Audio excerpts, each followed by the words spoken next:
Nyuma y'ukwezi Radio Salus ya Kaminuza y'u Rwanda UR ivuye ku murongo yongeye kumvikana ku mirongo ibiri ivugiraho nk'uko ubuyobozi bw'iyo kaminuza bwabyemeje.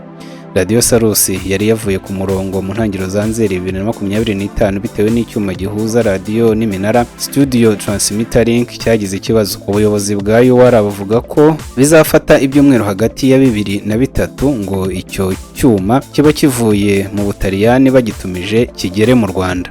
Gusa umuvugizi wa UR Kabagambe Ignatius yabwiye igihe ko basanze icyo gihe cyaba ari kirekire kuko Radio Salus yaba itarasubira ku murongo biba ngombwa ko bashaka undi muti. Yavuze ko bafatanyije n'urwego rw'igihugu rw'itangazamakuru RBA basanze bakorana mu mikoreshereze y'iminara rubafasha gusubiza Radio Salus ku murongo mu gihe icyo cyuma kigitegerejwe. Yagize ati ubu Radio Salus irakora nk'uko yagombaga gukora kandi RBA n'abandi bafatanyabikorwa babidufashijemo.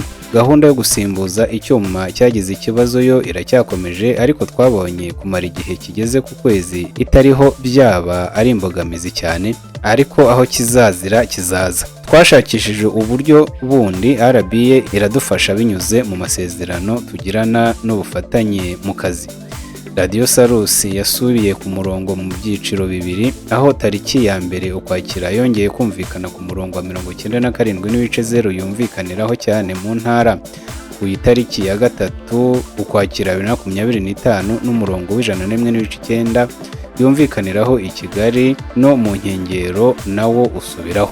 Kabagambe yongeyeho ko ayo masezerano y'uwari ifitanye na RBA bari gutekereza uburyo yajya abafasha gukemura ibibazo nko kuvaho kwa Radio Salus batarinze gutegereza akimuhana. Ku kijyanye no kuba hari aho Radio Salus itacyumvikana neza n'uburyo bwo gutambutsa ibyo itangaza kuri murandasi budakora, Kabagambe yavuze ko hari ibyo icyo cyuma kizakemura n'ibindi bigakomerezaho. Abajijwe niba hari icyizere ko iyo radio ya UR itazongera kuva ku murongo, Kabagambe yavuze ko ubu hari icyizere.